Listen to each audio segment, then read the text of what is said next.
முகப்பேர் மேற்கு குருசேகரத்தின்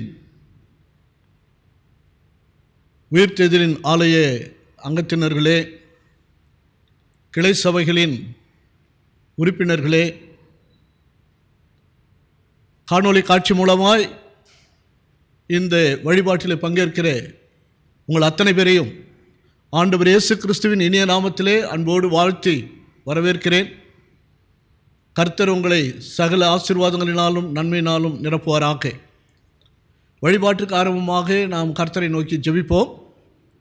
மகா பரிசுத்தமும் இரக்கமும் கிருபையும் நிறைந்த எங்கள் தகப்பனே, உம்மை நன்றியோடு துதிக்கிறோமே, ஸ்தோத்தரிக்கிறோமே, வாழ்த்துகிறோமே, வணங்குகிறோம். சொல்லி முடியாத உமது ஈவுகளுக்காக நன்றி பாராட்டுகிறோம். இந்த நாளையும் இனி வருகிற நாட்களையும் நீர் எங்களுக்கு ஆசீர்வாதமாய் கொடுத்திருப்பதற்காக நன்றி சுவாமி. கடந்து வந்த நாட்களிலெல்லாம் கண்ணின் மணி போல் பாதுகாத்து பராமரித்து ஆண்டவரே உம்மை துதிக்கும்படியான கிருபையை தந்திருக்கிறீரே, உமக்கு நன்றி செலுத்துகிறோம். இந்த வழிபாட்டை ஆசீர்வதியும். இதை காணுகிற கேட்கிற மக்கள் உம்முடைய பெருத்த நன்மைகளை ஆசீர்வாதங்களை பெற்றுக்கொள்ள அருள் புரிவீராக.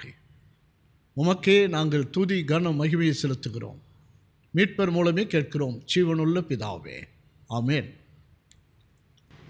வழிபாட்டுக்கு ஆரம்பமாக பாமாலைகளில் 14வது பாடலை பாடுவோம்.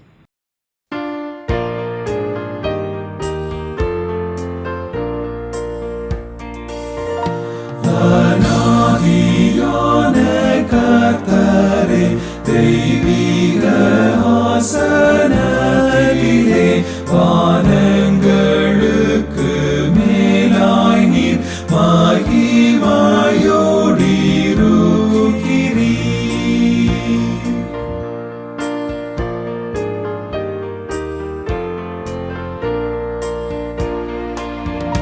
பிரதான தூதரும் முன்னே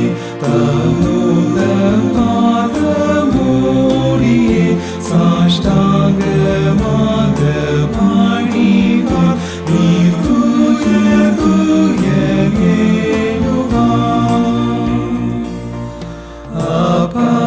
அப்படியானால் தூசியும் சாம்பலுமான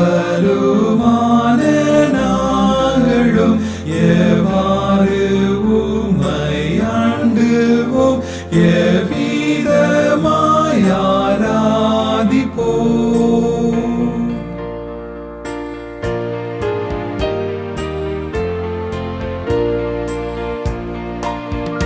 நீரோ உயர்ந்த வானத்தில், நாங்களோ தாழ்ந்த பூமியில் இருப்பதால் வணங்குவோம், மாபாயத்தோடு சேருவோம், மாபாயத்தோடு சேருவோம். அன்பிற்குரியவர்களே, நாம் கடவுளை தொழுவோம். கடவுள் ஆவியாயிருக்கிறார். அவரை தொழுது கொள்கிறவர்கள் ஆவியோடும் உண்மையோடும் அவரை தொழுது கொள்ள வேண்டும். நம்முடைய பிதாவாகிய கடவுளாலும் கர்த்தராகிய இயேசு கிறிஸ்துவினாலும் உங்களுக்கு கிருபையும் சமாதானமும் உண்டாவதாக. இது கர்த்தர் உண்டு பண்ணின நாள், இதிலே களி கூர்ந்து மகிழ கடவோம். அன்பிற்குரியவர்களே, நமக்கு பாவம் இல்லை என்போமானால் நம்மை நாமே வஞ்சிக்கிறவர்களாவோம். நமக்குள் உண்மை இல்லை. நமது பாவங்களை அறிக்கையிட்டால் பாவங்களை நமக்கு மன்னித்து எவ்வித அநீதமும் நீங்க நம்மை சுத்திகரிப்பதற்கு அவர் நம்பத்தக்கவரும் நீதியும் உள்ளவர். கடவுள் ராஜ்யம் சமீபித்திருக்கிறது. மனம் திரும்பி சுவிசேஷத்தில் நம்பிக்கை வையுங்கள். நாம் அமைதியாக சற்று நேரம் நம்மை நாமே ஆராய்ந்து பார்ப்போம்.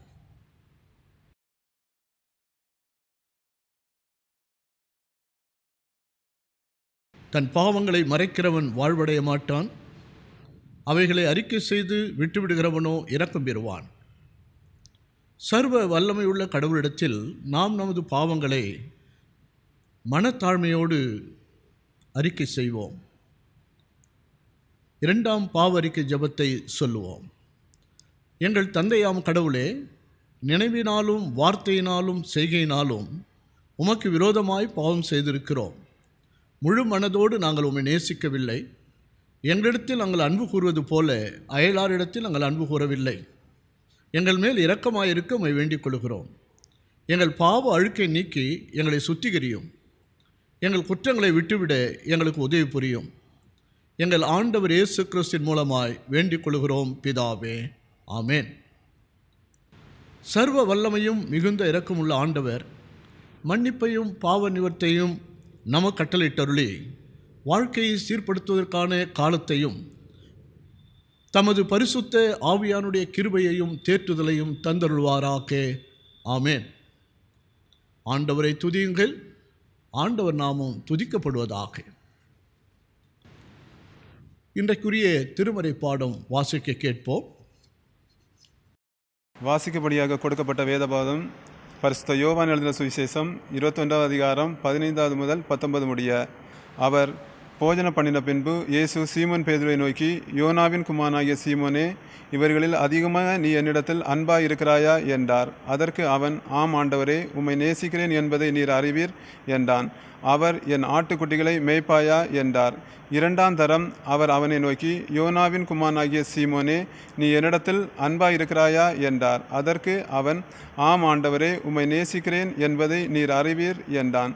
அவர், என் ஆடுகளை மேய்ப்பாயா என்றார். 3ஆம் தரம் அவர் அவனை நோக்கி, யோனாவின் குமாரனாகிய சீமோனே, நீர் என்னை நேசிக்கிறாயா என்றார்.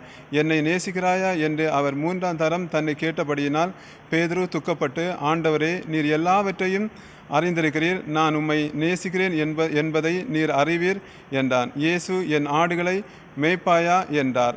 நீ இளவயதாய் இருந்தபோது உன்னை நீயே அரை கட்டி கொண்டு உனக்கு இஷ்டமான இடத்திலே நடந்து திரிந்தாய். நீ முதிர் வயது ஆன போது உன் கையை நீட்டுவாய், வேறொருவன் உன் அறையை கட்டி உனக்கு இஷ்டமில்லாத இடத்தில் உன்னை கொண்டு போவான் என்று மெய்யாகவே மெய்யாகவே உனக்கு சொல்கிறேன் என்றார். இன்ன விதமாக மரணத்திலே அவன் தேவனை மகிமைப்படுத்த போகிறான் என்பதை குறிக்கப்பட்டபடியாக இப்படியே சொன்னார். அவர் இந்த சொல்லிய பின்பு அவனை நோக்கி, என்னை பின்பற்றி வா என்றார். வாசிக்கும்படியாக கொடுக்கப்பட்ட வேத பாகம் வாசித்து முடிந்தாயிற்று. கிறிஸ்துவே உமக்கு புகழ்.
எபிரேயர் 5ஆம் அதிகாரம் 4ஆம் வசனம். மேலும் ஆரோனைப் போல தேவனால் அழைக்கப்பட்டால் ஒழிய ஒருவனும் இந்த கனமான ஊழியத்திற்கு தானாய் ஏற்படுகிறதில்லை. No one takes this honor upon himself. He must be called by God just as Aaron was. ஜெபம் செய்வோம். பரிசுத்தமுள்ள எங்கள் தகப்பனே, எங்களை பிரித்தெடுத்து பிரத்யேகப்படுத்தி ஆவியானவராலே அபிஷேகப்படுத்துகிறவரே, உம்மை நன்றியோடு துதிக்கிறோம். இந்த வழிபாட்டிலே பங்கேற்கிற காணொளி காட்சி மூலமாய் கண்டு கொண்டிருக்கிற ஒவ்வொருவரையும் நீர் ஆசீர்வதிப்பீராக. உம்முடைய அருள் வார்த்தைகளை எங்களுக்கு தாரும். பரலோக மன்னாவினால் எங்களை போஷித்தருளும். உம்முடைய வார்த்தைகளை கேட்டு கீழ்ப்படுகிற நல்ல உள்ளத்தை எங்களுக்கு தாரும் ஐயா. உமக்கே மகிமை உண்டாகட்டும். எங்கள் ஆண்டவர் மூலமே கேட்கிறோம், ஜீவனுள்ள பிதாவே, ஆமேன். அருமையான கடவுளுடைய பிள்ளைகளே, உங்கள் அனைவரையும் ஆண்டவர் இயேசு கிறிஸ்துவின் இனிய நாமத்திலே அன்போடு வாழ்த்துகிறேன். ஆண்டவருடைய அருளும் ஆசியும் உங்கள் ஒவ்வொருவரோடும் உங்களுடைய குடும்பத்திலும் என்னாலும் நிலைத்திருப்பதாக. அருமையான தேவ ஜனமே, இன்றைக்கு நாம் சிந்திக்கும்படியாக நமக்கு கொடுக்கப்பட்டிருக்கிற தலைப்பு ordain ministry, transform to be transform என்று சொல்லி நாம் சிந்திக்க அழைக்கப்படுகிறோம். அருட்பொழிவு திருப்பணி, மாற்றுருவாக்கத்திற்கான மாற்றுருவாக்கம். அருட்பொழிவு திருப்பணி, அபிஷேக திருப்பணி, இதை குறித்து நாம் இன்றைக்கு சிந்திக்க அழைக்கப்படுகிறோம். ஆர்டினேஷன், அபிஷேகம், அருட்பொழிவு என்று சொன்னால், ஆர்டினேஷன் என்று சொன்னால் ஆர்டர், ஒழுங்குமுறை என்று அதை ஆங்கிலத்தில் சொல்கிறார்கள். ஆனால் நம்முடைய திருமறையிலே ordination is the process by which individuals are consecrated, that is set apart and elevated from the laity class to the clergy. அதாவது திருமறையிலே கடவுளுடைய திருப்பணியை செய்வதற்கு ஒட்டுமொத்த இஸ்ரவேல் குடும்பத்திலே ஒரு குடும்பத்தை கர்த்தர் தெரிந்து கொள்ளுகிறார். மோசே இஸ்ரவேல் மக்களை அழைத்து வருகிற பொழுது ஆரோனையும் அவனுடைய குடும்பத்தையும் தெரிந்து கொள்கிறார். அதை நாம் பழைய ஏற்பாட்டிலே நாம் பார்க்கிறோம். இப்படிதான் இந்த அருட்பொழிவு திருப்பணி ஆரம்பிக்கிறது. அபிஷேகம் பெற்றவரின் திருப்பணி முதலாக யாத்ராகம் 30ஆம் அதிகாரத்திலே 30ஆம் வசனம், யாத்ராகமும் 30:30 ஆரோனும் அவன் குமாரரும் எனக்கு ஆசாரிய ஊழியம் செய்யும்படிக்கு நீ அவர்களை அபிஷேகம் பண்ணி அவர்களை பரிசுத்தப்படுத்துவாயாக. அதற்கு அடையாளமாக அவர்கள் தலையின் மேலே எண்ணெய் ஊற்றி அபிஷேகம் செய்ய வேண்டும் என்று சொல்லப்படுகிறது. Anoint Aaron and his sons and consecrate them so they may serve me as priests. எனக்கு அவர்கள் ஆசாரிய பணி செய்ய வேண்டும், சமய பணியை செய்ய வேண்டும். அதற்காக ஆரம்பத்திலே ஆசாரிய ஊழியத்தை செய்யும்படியாக இந்த குடும்பத்தை கர்த்தர் தெரிந்து கொள்கிறார். பின்னர் இஸ்ரவேல் மக்களுடைய வாழ்க்கையில் ஆரோன் குடும்பம் மட்டும் அபிஷேகம் பண்ணப்பட்டதாக காணப்படாமல் பல ஊழியங்களை செய்வதற்கு பலர் அபிஷேகம் பண்ணப்படுகிறார்கள். அதில் எசேக்கியேல் தீர்க்கதரிசி, இன்றைக்குரிய பாடம் எசேக்கியேல் 33:1-9. அங்கே எசேக்கியேலுக்கு கர்த்தர் ஒரு கட்டளையை, பொறுப்பை கொடுக்கிறார். நீ காவல்காரனாக இருந்து இஸ்ரவேல் மக்களுக்கு அவருடைய பாவங்களை குறித்து கண்டித்து உணர்த்த வேண்டும், எச்சரிக்க வேண்டும் என்று சொல்லுகிறார். அப்படி சொல்லுகிற பொழுது இந்த எசேக்கியேல் 2ஆம் அதிகாரம் 2ஆம் வசனத்திலே அவருக்கு சொல்லுகிறார், கடவுள் பேசும் ஆவி எனக்குள் வந்து என்னை காலூன்றி நிற்கும்படி செய்தது. அப்பொழுது அவர் என்னுடனே பேசுகிறதை கேட்டேன். இப்பொழுது ஆவியானுடைய அபிஷேகத்தினாலே, ஆவியானுடைய நிறைவினாலே எசேக்கியேல் தீர்க்கதரிசி இங்கே கடவுளுடைய வார்த்தைகளை பெற்று அதை இஸ்ரவேல் மக்களுக்கு சொல்லுகிறதை நாம் இங்கே பார்க்கிறோம். 7வது வசனத்தில் எசேக்கியேல் 2:7 கர்த்தர் சொல்கிறார், கலகக்காரராகிய அவர்கள் கேட்டாலும் சரி கேளாவிட்டாலும் சரி, நீ என் வார்த்தைகளை அவர்களுக்கு சொல், என் வார்த்தைகளை அவளுக்கு அறிவி. இஸ்ரவேல் மக்கள் பாவத்திலேயே மூழ்கி போயிருக்கிறார்கள்.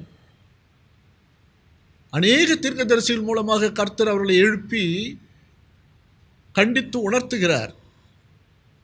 ஆனால் அவர்கள் திருந்தவே இல்லை. எனவே கடைசியில் அவர்கள் சிறைப்பட்டு போனார்கள். சிறையில் இருக்கிற பொழுது இப்பொழுதாவது அவர்கள் மனம் திருந்த வேண்டும் என்று சொல்லி எசேக்கியேல் தீர்க்கதரிசியின் மூலமாக கர்த்தர் அங்கே எச்சரிப்பை கொடுக்கிறார். அதுதான் இந்த பகுதி. அங்கே கர்த்தர் மனசு வேதனையோடு சொல்கிறார், கலகக்காரராக்கிய அவர்கள் இஸ்ரவேல் மக்கள் கேட்டாலும் கேட்காவிட்டாலும், ஆனால் நீ உரைக்க வேண்டியது, நீ சொல்ல வேண்டியது, என்னுடைய வார்த்தைகளை அவர்களுக்கு சொல்லு என்று கர்த்தர் இங்கே எசேக்கியேலை இங்கே அவருடைய ஊழியத்தை செய்யும்படியாக அவர் அங்கே நியமிக்கிறார். இன்னொரு சூழ்நிலை, இப்பொழுது ஆரோன் குடும்பம் சமயப்பணி ஆற்றுவதற்காக எசேக்கியேல் மூலமாக இந்த திருப்பணி, கடவுளுடைய ஊழியம், மக்களை எச்சரித்து கண்டித்து உணர்த்துவதற்காக இப்படி சிறைப்பட்டு போன மக்களை விடுதலை செய்ய வேண்டும் என்று கர்த்தர் விரும்புகிறார். அவர்கள் மேல் இரக்கம் கொண்டு அவர்களை விடுதலை செய்ய வேண்டும் என்று நினைக்கிறார். யார் விடுதலை செய்வார் என்று பார்க்கிற போது கர்த்தர் என்ன செய்கிறார்? அங்கே நாம் ஏசாயா 45:1 சொல்லுகிறார், பின்னாளில் கடவுள் அந்நிய மன்னனாகிய கோரேசை அபிஷேகம் செய்தாராம். எதற்கு? இந்த மக்களை விடுதலை செய்வதற்காக அவரை பிரத்யேகப்படுத்தினார். அது கர்த்தரே சொல்கிறார். பின்னாளில் கர்த்தர் ஏசாயா 45:4 சொல்கிறார். 1ஆம் வசனத்தில் சொல்லுகிற போதே ஆரம்பிக்கிறார் கடவுள், கர்த்தராகிய நான் அபிஷேகம் பண்ணின கோரேசு என்று சொல்லுகிறார். கோரேசு இஸ்ரவேல் மன்னன் அல்ல, அவர் அந்நிய மன்னன், அந்நிய ராஜா, அந்நிய வழிபாடு, அந்நிய நம்பிக்கை கொண்டவர். ஆனால் அவர் கடவுள் மேலே நம்பிக்கை உள்ளவராக இருந்திருக்கிறார், கர்த்தர் பேரிலே பற்றுதல் உள்ளவராக இருந்திருக்கிறார்.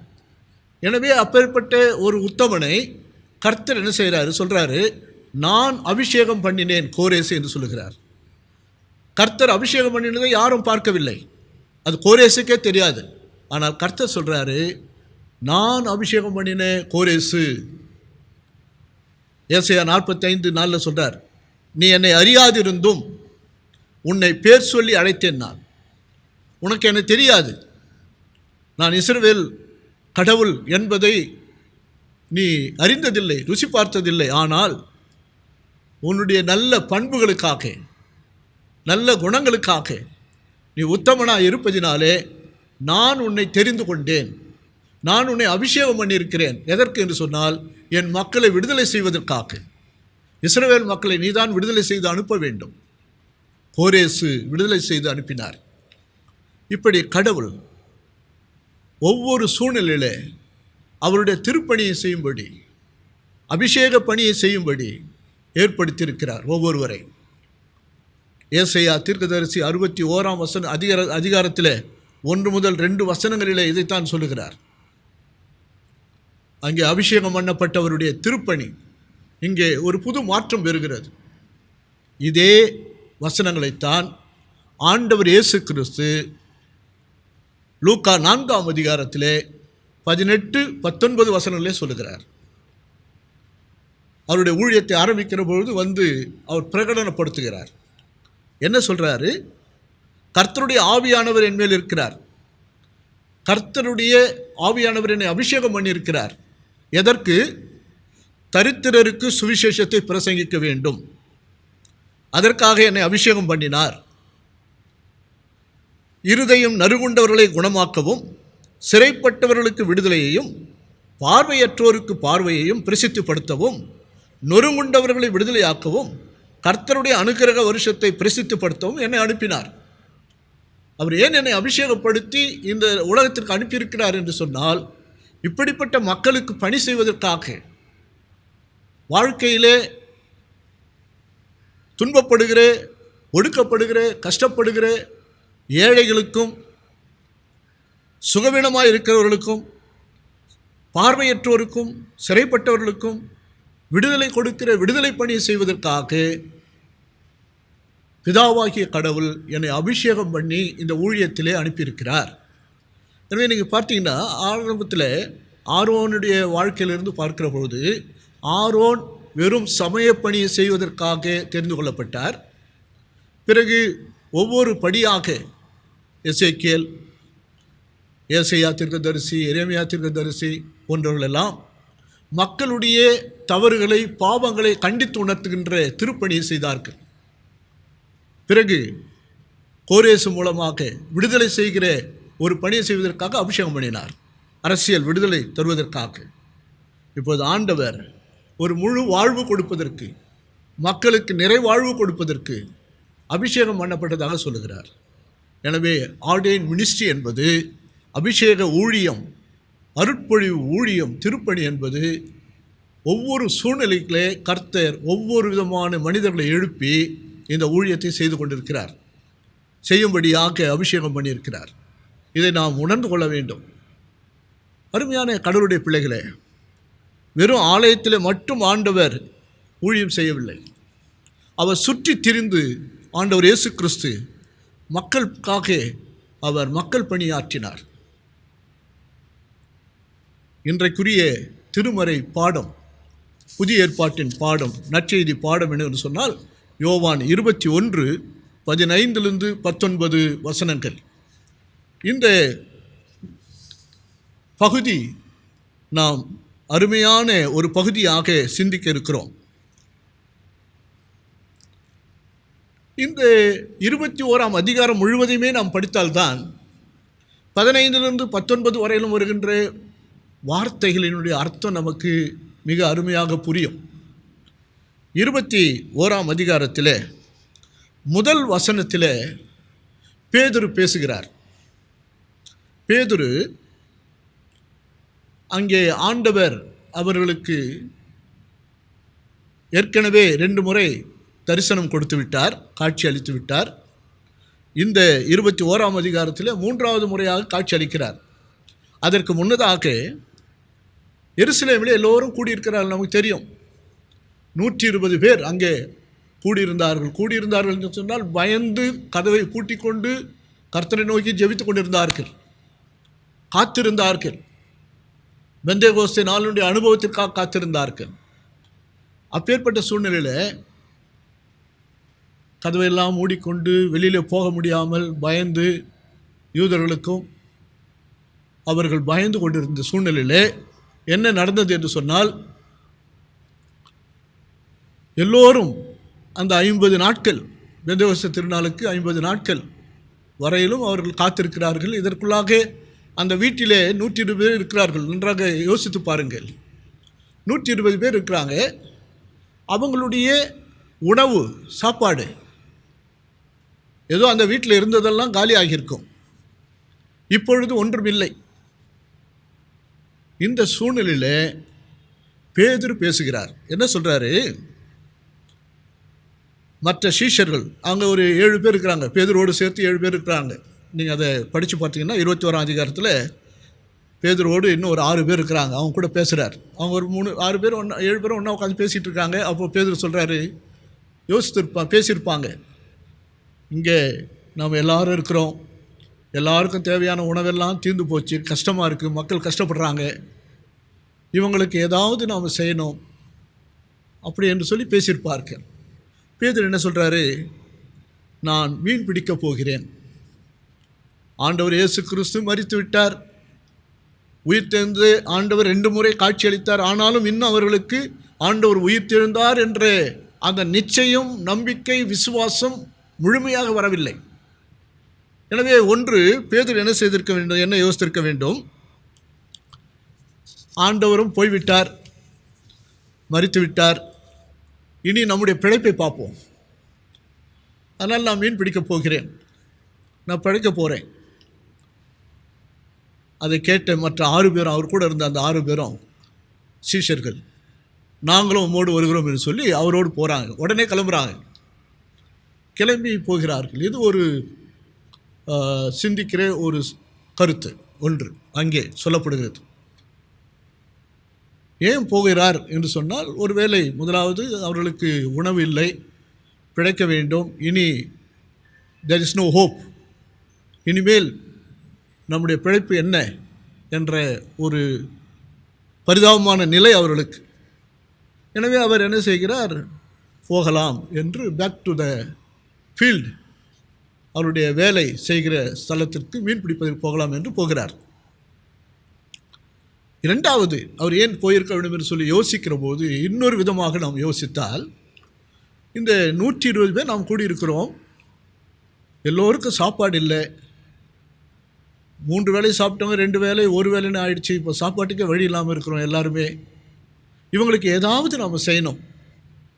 அதனால் நமக்கு தெரிஞ்ச தொழில் மீன் பிடிக்கிற தொழில், நான் போய் மீன் பிடிச்சிட்டு வந்து விற்று அந்த பணத்தை கொண்டு இவர்களுக்கு சாப்பாடு கொடுக்கலாம் என்று நான் நினைக்கிறேன் என்று கூட சொல்லியிருக்கலாம். அப்படிப்பட்ட ஒரு பரந்த மனப்பான்மையோடு ஒரு தியாக உள்ளத்தோடு பேதுரு பேசியிருக்கலாம்.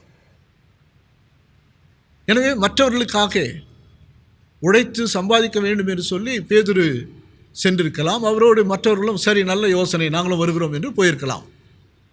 ஆனால் இவர்கள் மீன் பிடிக்க போகிறார்கள். அவர்கள் இந்த கலிலேயா, கெனேசரத்து என்று சொல்லப்படுகிற இந்த திபேரியா கடல், கலிலேயா கடல், கெனேசரத் கடல் என்று சொல்லப்படுகிற 3 வார்த்தைகளும் ஒரே கடலை குறிக்கிற வார்த்தைகள் தான். கலிலேயா கடலை குறிக்கிற வார்த்தை. அவர்கள் அங்கே போகிறார்கள், மீன் பிடிக்க போகிறார்கள். இரவில் போய் மீன் பிடிக்கிறார்கள், இரவெல்லாம் பாடுபடுகிறார்கள், உழைக்கிறார்கள், மீன் கிடைக்கவில்லை. கடைசியிலே ஆண்டவர் வருகிறார். 68 கிலோமீட்டர் எருசலேமிலிருந்து இவர்கள் மீன் பிடிக்க சென்ற இடத்திற்கு 68 கிலோமீட்டர் நடந்து பரிதாபமான ஒரு சூழ்நிலை. போகிறார்கள், அங்கே உணவு இல்லை.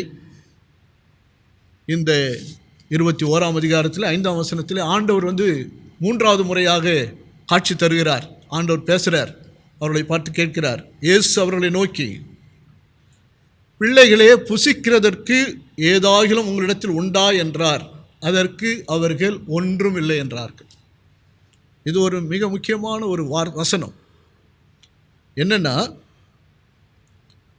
ஆண்டவர் அவர்களை நோக்கி உயிர்த்தெழுந்த பிறகு ஆண்டவர் சீடர்களை அழைக்கிற ஒரு வார்த்தை, பிள்ளைகளே, மை சில்ட்ரன் என்று அழைக்கிறார். உயிர்த்தெழுந்த ஆண்டவர் இப்போது கடவுளாக, இரட்சகராக, மேசியாவாக அவர்களுக்கு முன்னே தோன்றி பிள்ளைகளே என்று அன்போடு அழைக்கிறார். ஒரு தகப்பன் பிள்ளைகளை அழைப்பது போல. இவர்கள் பின்வாங்கி வந்து விட்டார்கள், அல்லது மீன் பிடிக்க வேண்டும் என்று வந்து விட்டார்கள். இவங்க கிட்ட போகக்கூடாது என்றெல்லாம் கர்த்தர் நினைக்கவில்லை. ஆண்டவர் மாறாக அவர்களை தேடி வருகிறார். தேடி வருகிற ஆண்டவராக, அவர்களை மன்னிக்கிற ஆண்டவராக, அவர்களிடத்திலே சாப்பிட்றதுக்கு ஏதாவது இருக்கான்னு கேட்குற ஆண்டவர். கடைசியிலே அவங்க சொல்கிறாங்க, ஐயா, ஒன்றும் இல்லை, எங்கள் கையில் ஒன்றும் இல்லை, எங்களுடைய உழைப்பு பிரயோஜனம் இல்லை. நாம் என்னதான் உழைத்தாலும் கர்த்தருடைய அருள், கடவுளுடைய அருள் இல்லாவிட்டால் பிரயோஜனம் கிடையாது. எனவே ஆண்டவர் அவர்கள் சொல்லுகிறார், வலது பக்கத்தில் வலையை போடுங்கள். 153 பெரிய மீன்களை பிடிக்கிறார்கள்.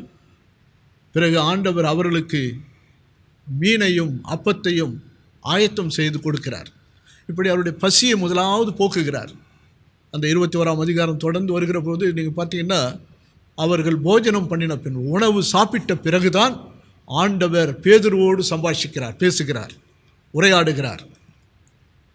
அது மிக முக்கியமான ஒரு பகுதி. அருமையானவர்களே, 15ஆம் வசனத்தில் ஆரம்பிக்கிறார் ஆண்டவர். இந்த இந்த பகுதியை யோசிப்பதற்கு முன்னதாக கிரேக்க வார்த்தைகள் சிலவற்றை நான் உங்களுக்கு விளக்க விரும்புகிறேன். சீமோனே, நீ இவர்களை விட மிகுதியாக என் மீது அன்பு செலுத்துகிறாயா என்று ஆண்டவர் கேட்கிறார். 3 முறை கேட்கிறார். இந்த அன்பு என்கிற வார்த்தை ஆண்டவர் பயன்படுத்துவது ஒரு வார்த்தை, கிரேக்க வார்த்தையில். அன்பு என்பதற்கு 3 முக்கியமான, நிறைய வார்த்தைகள் உண்டு கிரேக்க பதத்திலே, வார்த்தைகளிலே அன்பை குறிக்கிற வார்த்தைகள். ஆனால் அதில் 3 வார்த்தைகள் முக்கியமானவைகள். ஒன்று ஈராஸ் என்கிற ஒரு வார்த்தை. ஈராஸ் என்று சொன்னால் ரொமான்டிக் பேஷனட் லவ், பால் உறவு சார்ந்த ஒரு அன்பு, கணவன் மனைவிக்குள்ளே இருக்கிற உறவு, பால் உறவு சார்ந்த ஒரு உறவு ஈராஸ் கிரேக்க பதத்தில். அது அந்த உறவு சார்ந்த உறவுக்கு தான் அன்பு என்று பெயர். ஈராஸ் என்பது பால் உறவு சார்ந்த அன்பு. 2வது பிளேயோ என்று சொல்வார்கள். பிளேயோ என்பது இன்டிமேட் அஃபெக்ஷனேட் லவ், இரத்த பாசம், சகோதரர்களுக்கு, தகப்பன் தாய்க்கு காட்டுகிற அன்பு, நண்பர்கள் மேல் காட்டுகிற அன்பு. இது பிளேயோ என்று சொல்லப்படுகிற கிரேக்க வார்த்தை. அதுவும் அன்புதான். இந்த முறையிலே காட்டுகிற அன்பு. 3வது அகப்பே என்கிற அன்பு வார்த்தை. அகப்பே என்று சொன்னால் செல்ஃப்லெஸ் லவ், சாக்ரிஃபிஷியல் லவ். இந்த அன்பு என்னென்னா, கடவுளுடைய அன்பு, இயேசு கிறிஸ்து வெளிப்படுத்தின அன்பு. என்ன இந்த அன்பை குறித்து சொல்லுகிற பொழுது இது தியாகம் அடிப்படையிலே ஏற்படுகிற அன்பு. இன்னும் அதை சொல்ல வேண்டும் என்று சொன்னால், எதிரியின் மேலே எதிரிக்கும் அன்பு காட்டுவது, தனக்கு விரோதமாய் செயல்படுகிறவர்களை அன்போடு நேசிப்பது, இதுதான் அகப்பே என்கிற வார்த்தை. வாங்க இப்பொழுது நாம் 15ஆம் வசனத்திலிருந்து செல்லுவோம். 15ஆம் வசனத்திலே ஆண்டவர் கேட்கிறார், சீமோனே, நீ இவர்களை விட மிகுதியாக என் மீது அன்பு காட்டுகிறாயா, அன்பு செலுத்துகிறாயா என்று கேட்டார். Simon, son of John, do you truly love me more than these? இங்கே படகுகள் இருக்கிறது, வலை இருக்கிறது, நீங்கள் பிடித்த 153 பெரிய மீன்கள் இருக்கின்றன, அதில் நல்ல வருமானம் கிடைக்கும், உங்களுடைய தொழில் கைத்தொழில் இருக்கிறது, நீங்கள் உங்களுடைய கைத்தொழிலையும் இந்த வலைகள் படகுகள் உங்களோடு இருக்கிற இந்த நண்பர்கள் இவர்கள் எல்லோரையும் நேசிக்கிறாயா அல்லது அவர்களை விட என்ன நேசிக்கிறாயா என்று ஆண்டவர் கேட்கிறார். அந்த என் மீது அன்பு செலுத்துகிறாயா என்கிற கேட்கிற பொழுது அந்த அன்புக்கு ஆண்டவர் பயன்படுத்துகிற வார்த்தை அகப்பே என்கிற வார்த்தை. தன் ஜீவனையே கொடுக்கிற அன்பு, விரோதிக்கும் ஜீவனை கொடுக்கிற அன்பு, இதை கேட்கிறார். அந்த அன்பை நீ என் மீது காட்டுகிறாயா? அப்போது பேதுரு சொல்லுகிறார், நீ இவர்களை விட என்னை அதிகமாய் அன்பு கூறுகிறாயா? இயேசு கேட்பது அகப்பே என்கிற அன்பு. ஆனால் பேதுரு சொல்லுவது பிலேயோ என்கின்ற அன்பு. ஒரு சகோதரன் சகோதரனிடத்திலே, நண்பனிடத்திலே காட்டுகிற அன்பை சொல்லுகிறார். ஆம் ஆண்டவரே, நான் உம்மிடத்தில் அன்பாக இருக்கிறேன். அந்த அன்பை அவர் சொல்கிறார், பதிலாக சொல்லுகிறார். இந்த அன்பை நாம் எங்கே பார்க்கலாம் என்று சொன்னால், யோவான் 11:3 லாசரு வியாதியாக இருக்கிற பொழுது அவருடைய சகோதரிகள் ஆண்டவரிடத்தில் ஒரு செய்தி அனுப்புகிறார்கள். ஆண்டவரே, நீர் சிநேகிக்கிறவன் வியாதியாக இருக்கிறான் என்று சொல்ல அவரிடத்தில் ஆண் அனுப்பினார்கள். சிநேகிக்கிறவன் என்கிற வார்த்தை அந்த பிலேயோ என்கிற அன்பு. நீர் அன்பு கூறுகின்ற உம்முடைய நண்பன் வியாதியாக இருக்கிறான், அதான் என்னுடைய அர்த்தம். So the sister sent word to Jesus, Lord, the one you love is sick. உன்னுடைய நண்பன், நீர் அதிகமாய் நட்பு கொண்டிருக்கிற எங்களுடைய சகோதரன், அவன் வியாதியாக இருக்கிறான். அங்கே பயன்படுத்தப்படுகிற இந்த சகோதரிகள் பயன்படுத்துகிற வார்த்தை இந்த பிலேயோ, நண்பனிடத்தில் காட்டுகிற அன்பு. இதைத்தான் பேதுரு பயன்படுத்துகிறார், பிலேயோ என்கிற வார்த்தையை தான் பயன்படுத்துகிறார். அப்போது ஆண்டவர் சொல்லுகிறார், சரி, என் ஆடுகளை ஆட்டுக்குட்டிகளை மேய்ப்பாயாக. பிறகு 2வது கேள்வி கேட்கிறார், அதே மாதிரி கேள்வி கேட்கிறார். அகப்பே என்கிற வார்த்தையை ஆண்டவர் பயன்படுத்துகிறார் 2வது முறை. பேதுரு அவர் பயன்படுத்தின பிலேயோ என்கிற வார்த்தையை அவரும் பயன்படுத்துகிறார். ஆம் ஆண்டவரே, உன் மீது நான் அன்பாக இருக்கிறேன். சீமோனே, என் மீது அன்பு செலுத்துகிறாயா என்று இயேசு கேட்கிறார். அகப்பே என்கிற அன்பை என் மீது செலுத்துகிறாயா என்று கேட்கிறார். பேதுரு சொல்லுகிறார், ஆம் ஆண்டவரே, எனக்கு உம்மிடம் அன்பு உண்டு என உமக்கு தெரியுமே, நீர் அறிந்திருக்கிறீர். அப்பொழுதும் பேதுரு பிலேயோ என்கிற வார்த்தையை தான் பயன்படுத்துகிறார். 3வது முறை 17ஆம் வசனத்தில் இயேசு கீழே இறங்கி வருகிறார்னா அவருடைய லெவலுக்கு வரார், பேதுருடைய லெவலுக்கு வருகிறார். சரி, நான் அகப்பே அன்பை உன்னிடத்தை எதிர்பார்க்கிறேன், ஆனால் நீ பிலேயோ அன்பை தான் எனக்கு வெளிப்படுத்தி கொண்டிருக்கிறாய். இப்பொழுது ஆண்டவர் 3வது முறை கேட்கிற பொழுது இந்த பிலேயோ வார்த்தையை தான் பயன்படுத்துகிறார். நீ என்னிடத்தில் அன்பாக இருக்கிறாயா? சீமோனே, உனக்கு என்னிடத்தில் அன்பு உண்டோ என்று கேட்டார். அங்கே பிலேயோ என்கிற வார்த்தையை பயன்படுத்துகிறார் ஆண்டவர். அப்பொழுது இந்த வார்த்தையை பயன்படுத்தின பொழுது 3ஆம் முறை கேட்டதாலே பேதுரு துக்கப்பட்டார். என்ன, நீ சகோதரனுக்குரிய அன்பை காட்டுவேன் என்று சொல்லுகிறாய், சரி. நண்பனுக்குரிய அன்பை காட்டுவேன் என்று சொல்லுகிறாய், சரி. நண்பனுக்காக ஒருவன் உயிரை கொடுப்பான், நீ உயிரை கொடுப்பாய். அப்படி 3 முறை கேட்ட உடனே பேதுருக்கு துக்கம் ஏற்படுகிறது. அவர் என்ன யோசிக்கிறாரு, பின்னே யோசித்து பார்க்கிறார். அப்போது பேதுரு சொல்கிறார், ஆண்டவரே, உமக்கு எல்லாம் தெரியுமே, எனக்கு உன் மீது அன்பு உண்டு என்பதை நீர் அறிவீர். ஏன்னா, ஏன் இந்த 3 முறை கேட்ட பிறகு துக்கப்படுகிறார் பேதுரு என்று சொன்னால், மத்தேயு 26ஆம் அதிகாரம் 33 பேதுரு அவருக்கு பிரதி உத்தரமாக, உமது நிமித்தம் எல்லாரும் இடரளந்தாலும், எல்லாரும் ஓடிடுவாங்க, எல்லாரும் விழுந்து போவாங்க, பின்வாங்கி போவாங்க சீடர்கள் மற்றவர்கள், ஆனால் நான் ஒரு காலும் இடரல் அடைய மாட்டேன், உம்மை விட்டு போக மாட்டேன், நான் விழுந்து போக மாட்டேன் என்று பேதுரு சொல்கிறார் ஆண்டவர் கடைசி நாட்களில். அப்போது ஆண்டவர் சொல்கிறார் மத்திய 26:34, பேதுருவே, சேவல் கூவுகிறதற்கு முன்னே நீ என்னை 3 முறை மறுதலிப்பாய். நீ இப்போது வார்த்தையை பேசிவிட்டாய், தைரியமாய் சொல்லிட்ட, வீர வசனம் பேசிவிட்டாய், ஆனால் பிரச்சனை என்று வருகிற பொழுது நீ என்னை 3 முறை மறுதலிப்பாய் என்று ஆண்டவர் சொன்னார். அதே போல 3 முறை மறுதலித்தார். அப்படி ஆண்டவர் சொல்லும்போது பேதுரு என்ன சொல்கிறாரு, ஆண்டவரே, நான் உம்முடனே மரிக்க வேண்டியதாக இருந்தாலும் உம்மை மறுதலிக்க மாட்டேன், நான் செத்தாலும் மறுதலிக்க மாட்டேன். ஆனால் மறுதலித்தார், ஓடிவிட்டார். இதுதான் ரியாலிட்டி. அருமையான கடவுளுடைய பிள்ளைகளே, ஆண்டவர் 3 முறை நீ நேசிக்கிறாயா, அன்பு கூறுகிறாயா என்று கேட்டவுடனே பேதுருக்கு அந்த நிகழ்ச்சி ஞாபகத்துக்கு இருந்தது. ஆண்டவர் சொன்னாரே, நீ என்னை மறுதலிப்பாய் என்று சொல்லி அப்படியே நான் மறுதலித்து விட்டேன். அப்போதுதான் அவர் துக்கப்பட்டார். பேதுரு துக்கப்பட்டார். அதை உணர்ந்து பார்க்கிறார், கண்ணீர் விடுகிறார், வேதனைப்படுகிறார். நான் எவ்வளவு பெரிய முட்டாள்தனம் பண்ணிவிட்டேன், எவ்வளவு பெரிய துரோகம் பண்ணிவிட்டேன் ஆண்டவருக்கு. எனவே சொல்கிறார், ஆண்டவரே, உமக்கு எல்லாம் தெரியுமே, எனக்கு உம் மீது அன்பு உண்டு என்பதை நீர் அறிவீர். அருமையான கடவுளுடைய பிள்ளைகளே, அப்போது ஆண்டவர் சொல்லுகிறார், என் ஆடுகளை மேய்ப்பாயாக, என் ஆடுகளை மேய்ப்பாயாக.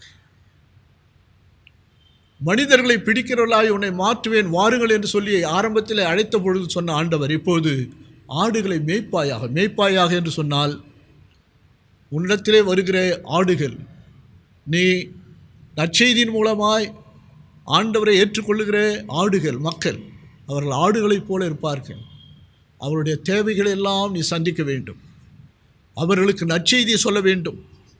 ஒரு ஆட்டை ஒரு மேய்ப்பன் போஷிப்பது போல அதற்கு உணவு, தண்ணீர், அதற்கு பாதுகாப்பு எல்லாவற்றையும் நீ தர வேண்டும். அப்படி தருகிற பொழுது ஆண்டவர் சொல்கிறார்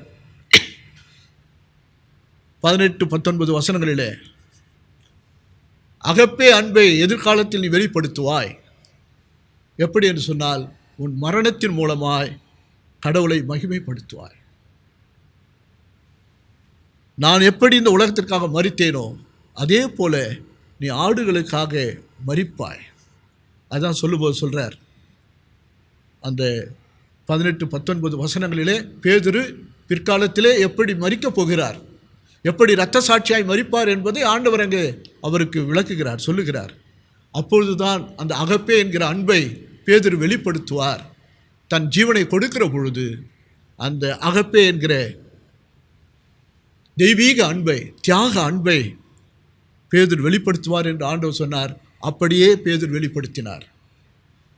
கடைசி காலத்தில் பேதுரு தன்னலமற்றவராக, பிறருக்காக ஆத்தும பாரத்தோடு ஆண்டவரிடத்தில் கொண்டு வந்து சேர்க்கிறவராக, ஆண்டவருடைய ஆடுகளை மேய்க்கிற பணியை செய்து, அந்த அபிஷேக பணியை செய்து பேதுரு அங்கே இரத்த சாட்சியாக மரிக்கிற போது சொன்னார், என்னை என் ஆண்டவரை போல சிலுவையில் அறையாதீர்கள், என்னை தலைக்கீழாக அறைந்து விடுங்கள், எனக்கு தகுதி கிடையாது என்று சொல்லி தன்னுடைய உயிரை கொடுக்கிறார், தன்னுடைய ஜீவனை கொடுக்கிறார். இரத்த சாட்சியாக மரித்தார். அருட்பொழிவு திருப்பணி, கடவுளுடைய பிள்ளைகளுக்காக தன்னையே கொடுக்கிற அன்பை கொண்ட திருப்பணி. அந்த திருப்பணியை பேதுரு மூலமாக ஆண்டவர் இந்த உலகத்திற்கு வெளிப்படுத்தியிருக்கிறார். அருமையான கடவுளுடைய பிள்ளைகளே, ஆண்டவர் இப்படி அநேக இரத்த சாட்சிகளை இந்த பூமியிலே அன்றைக்கும் சரி இன்றைக்கும் உருவாக்கி கொண்டே இருக்கிறார். அவர்களுடைய இரத்தம் இந்த பூமியிலே விழுகிற பொழுது அது விதைகளாக, ஆண்டவருடைய வார்த்தைகளாக இந்த உலகத்திலே பரவிக்கொண்டே இருக்கும். அந்த திருப்பணியை செய்வதற்கு நம்மையும் ஆண்டவர் அபிஷேகப்படுத்தியிருக்கிறார். இதை புரிந்து கொள்ள வேண்டும், அதை ஏற்றுக்கொள்ள வேண்டும், நம்மை அர்ப்பணிக்க வேண்டும். ஆண்டவர் உங்களை ஆசீர்வதிப்பாராக. ஆமென். கடவுளுடைய வார்த்தைகளை கேட்ட நாம்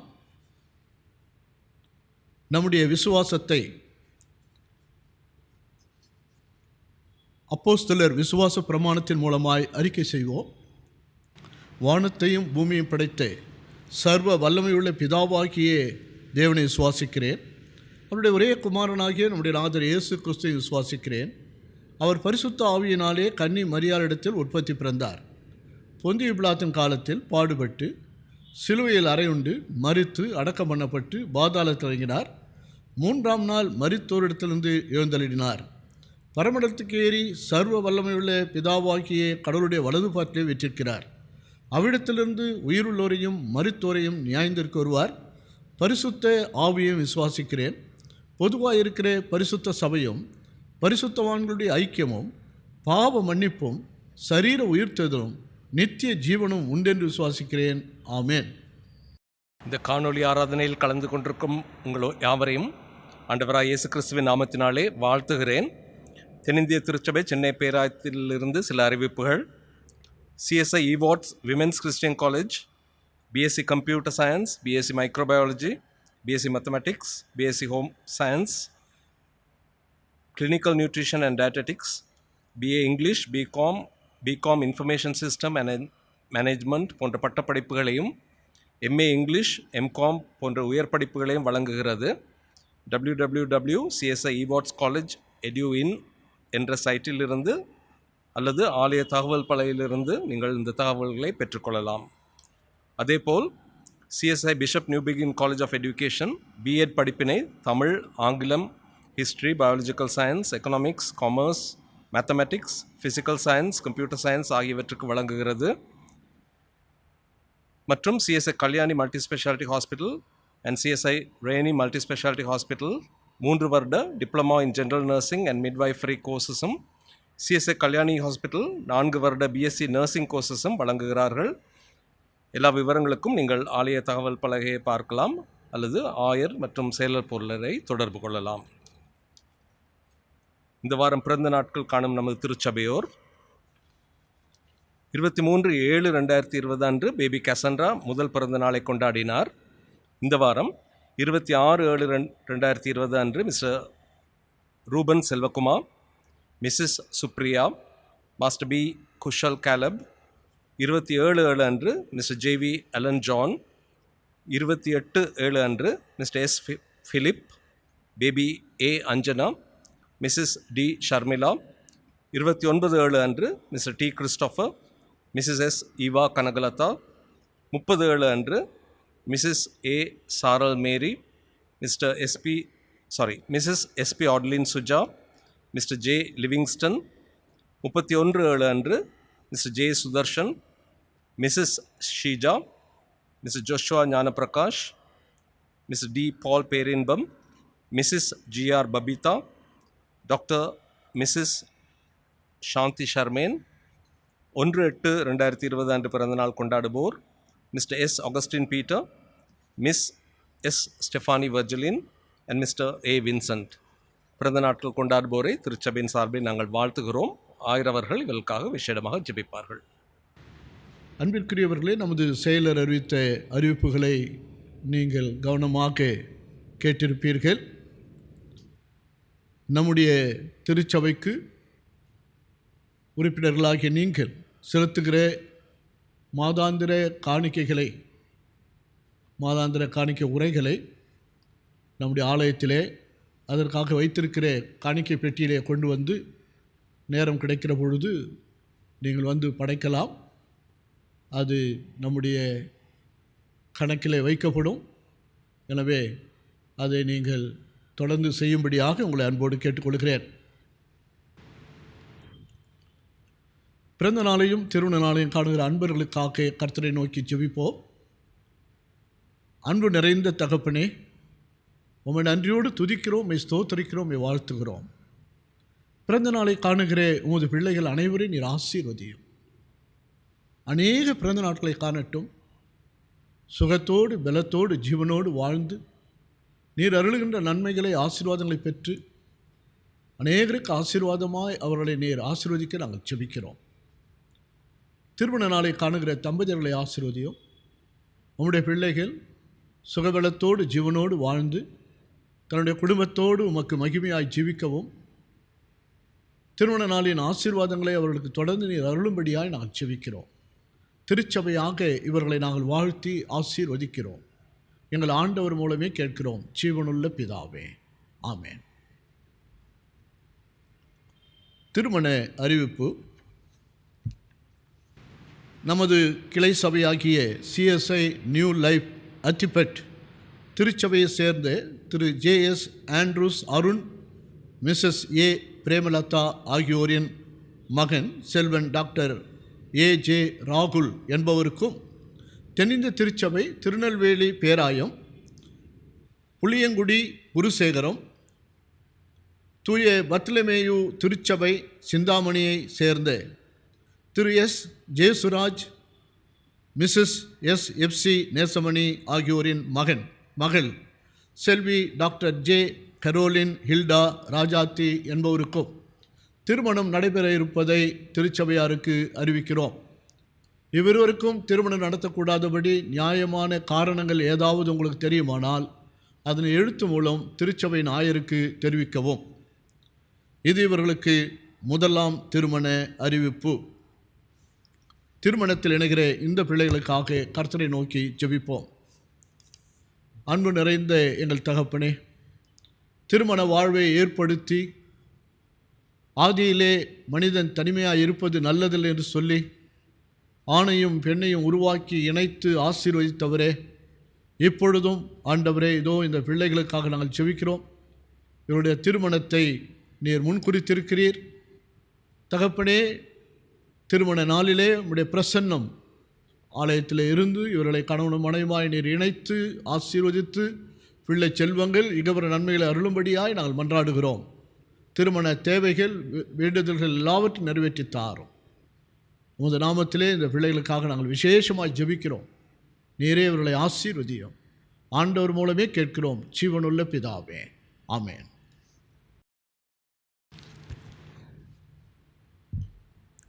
ஜெபம் செய்வோம். நேற்றும் இன்றும் என்றும் மாறாதவராயிருக்கிற எங்கள் பரலோக பிதாவே, எல்லார் மேலும் எல்லாரோடும் எல்லாருக்குள்ளும் இருக்கிற எங்கள் திரியக கடவுளே, உம்மை நன்றியோடு துதிக்கிறோம். உம்முடைய அளவற்ற கிருபையினாலும் இரக்கத்தினாலும் நீர் எங்களுக்கு கொடுத்திருக்கிற நன்மைகளுக்காக, விசேஷமாய் சுகத்திற்காக, பலத்திற்காக, ஜீவனுக்காக நன்றி செலுத்துகிறோம். என்னுடைய திருச்சபையில் இருக்கிற ஒவ்வொரு குடும்பத்தையும் அங்கத்தினர்களையும் நீர் ஆசீர்வதிப்பீராக. ஆண்டவரே, உமது பிள்ளைகள் சுகமாய் இருக்கட்டும்.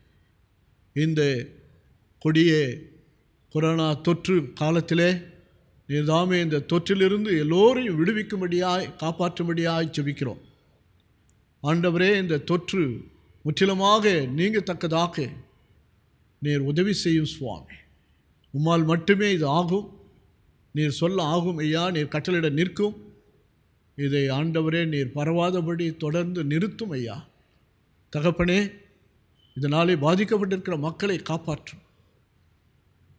குறிப்பாக இந்த தொற்று வியாதியிலிருந்து தடுப்பதற்காக நல்ல மருந்தை கண்டுபிடிப்பதற்கு முயற்சி செய்து கொண்டிருக்கிற அத்தனை பேருக்கும் உடைய பரம ஞானத்தை தாரும். சிறந்த மருந்தை கண்டுபிடித்து முற்றிலுமாய் இதை ஒழிக்கத்தக்கதாக நீர் அருள் புரியும்படியாய் ஜெபிக்கிறோம். இந்த கொரோனா தொற்று பரவாதபடி போராடி கொண்டிருக்கின்ற, அதற்காக உழைத்து கொண்டிருக்கிற மருத்துவர்கள், செவிலியர்கள், மருத்துவ பணியாளர்கள், அரசு பணியாளர்கள், ஆட்சி செய்கிறவர்கள், தூய்மை பணியாளர்கள், காவல்துறையினர், நாட்டை பாதுகாக்கின்ற இராணுவத்தினர், இப்படி எல்லா தரப்பினருக்காகவும் நாங்கள் ஜெபிக்கிறோம். அனைவரும் நீர் ஆசீர்வதிப்பீராக. தகப்பனே, இந்த தொற்று காலத்திலே வருமானம் இல்லாமல், வேலை இல்லாமல் முடங்கி போயிருக்கின்ற, வருவாய் இல்லாமல் இருக்கிற, கஷ்டப்படுகிற ஏழை மக்களுக்காக நாங்கள் ஜெபிக்கிறோம். ஆண்டவர் தாமே அவருடைய பசி பஞ்சத்திலிருந்து அவர்களை காப்பாற்றுவீராக. அவருடைய கண்ணீரை துடைப்பீராக. நீரே ஆண்டவரே அவர்களுக்கு உதவி செய்வீராக. எங்களுடைய திருச்சபைகளை எடுத்து பயன்படுத்துவீராக. ஆண்டவரே, திருச்சபைகள் நேசக்கரம் நீட்டி இப்படிப்பட்ட மக்களுக்கு உதவி செய்வதற்கு நீர் எடுத்து பயன்படுத்தும்படியாய் ஜெபிக்கிறோம். பசியோடு, பஞ்சத்தோடு, கண்ணீரோடு, கவலையோடு, வேதனையோடு, வியாதியோடு மனபாரத்தோடு சஞ்சலத்தோடு இருக்கிறவர்களுக்காக ஜெபிக்கிறோம். அனைவரையும் நீர் காப்பாற்றுவீராக. ஆண்டவரே, ஒவ்வொருடைய வேதனைகளையும் தீர்ப்பீராக. யாரெல்லாம் இப்பொழுது என்னென்ன நோக்கத்திற்காக ஜெபித்து கொண்டிருக்கிறார்களோ அவருடைய ஜெபத்தை எல்லாம் நீர் கேட்டு அவருடைய தேவைகளை எல்லாம் பூர்த்தி செய்வீராக. உமக்கே மகிமுண்டாகட்டும் ராஜா. எங்கள் ஆண்டவர் மூலமே கேட்கிறோம் ஜீவனுள்ள பிதாவே, ஆமேன். ஆண்டவர் உங்களை ஆசீர்வதித்து உங்களை காக்க கடவர். ஆண்டவர் தம்முடைய முகத்தை உங்கள் மேல் பிரகாசிக்க பண்ணி உங்கள் மேல் கிருபையாய் இருக்க கடவர். ஆண்டவர் தம்முடைய முகத்தை உங்கள் மேல் பிரசன்னமாக்கி இப்பொழுதும் எப்பொழுதும் உங்களுக்கும் உங்கள் குடும்பத்திற்கும் சமாதானம் கட்டளிட கடவர். ஆமேன்.